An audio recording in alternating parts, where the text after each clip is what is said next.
Hi, so I'm Chris from US Legal Data. I'm going to show you the feature that we have to allow personal injury lawyers to share data with other lawyers in their home practice state. As you can see, this is our LawShare platform here on my screen. This will allow we allow lawyers to share data on judges, insurance companies, and defense lawyers. With respect to the judges, the data that you're going to find is organized by the district that judge sits in. As you can see here in the state of Maryland, we have the various district court venues, and the data is organized by your own firm's private data. And then also there's a public option as well. So when you click over to public, you'll be able to see all the other data from other lawyers that they have posted from around the state. So for this particular firm, they would tunnel down here into Glen Burnie, a district court, and they can see the judges that have sat there on their cases. They can click on each particular judge. They can get a scatter plot organized by the medical bill submitted and the judgment amount that was awarded to their client for that particular case, a win-loss um, pie chart to show how many cases were won, how many cases were lost in front of that particular judge, and then a table here, it's called an accordion table, where you can click on it and get the case summary. And you can look at the key case metrics for that particular case, the courtroom number where it happened, case disposition, circumstances, whether it's a liability stipulation or bifurcated trial, remote trial, the sort of collision that it was, the property damage severity, the adverse attorney who sat on the case, the firm that they work for, physical therapy provider, treatment time, how long your client treated for, the gap, the time between when the accident happened and when they started treatment in terms of days, the injuries they sustained, medical bill claim, lost wages claim, and then finally the judgment amount. This is a good tool for you to have. You can look at your own cases, your own firm's data.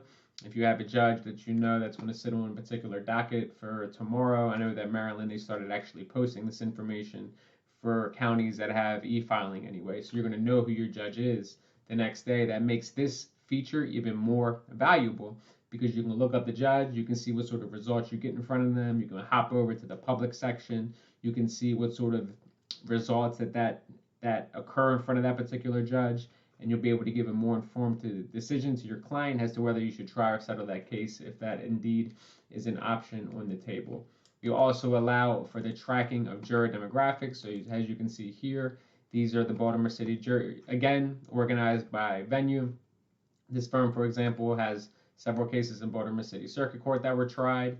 You can also see them organized in a scatter plot, and then you can actually click on the particular judgment and get a breakdown of the juror demographics for that particular case. So very valuable information to have so you can know what sort of jurors that you want to target when you are indeed selecting a jury, and you can have a good expectation of what sort of results that will produce.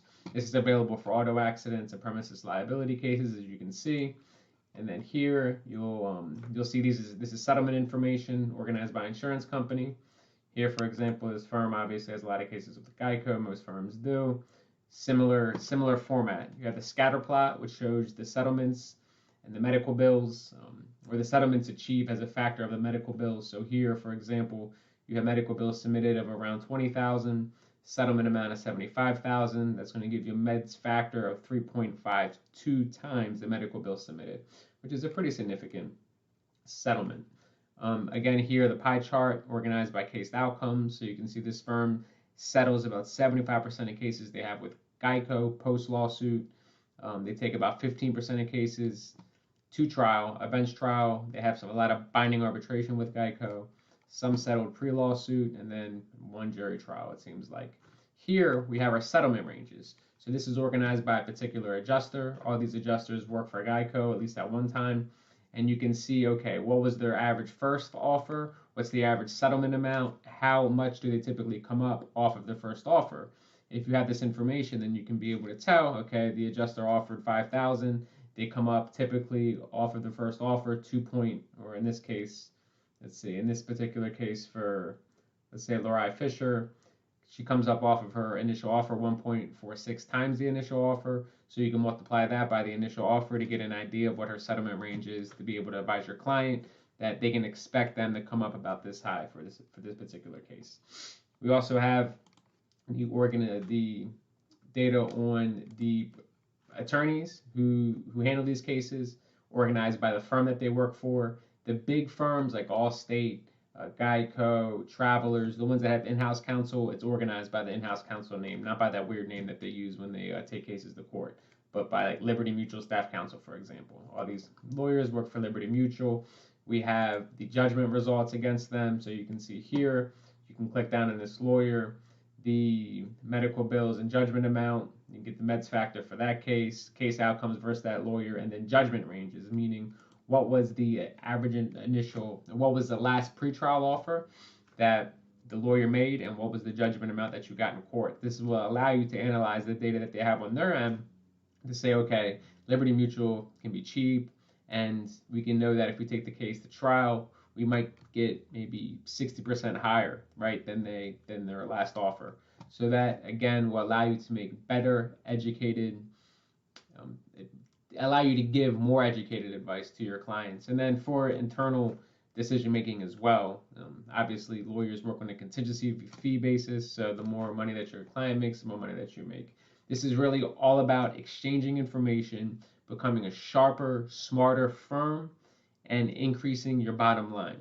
The more data you have, the more information you have, the better you'll be able to navigate the complex personal injury landscape, and fundamentally you'll become a better firm overall. We truly believe that the future of personal injury law is going to be for data-driven law practices.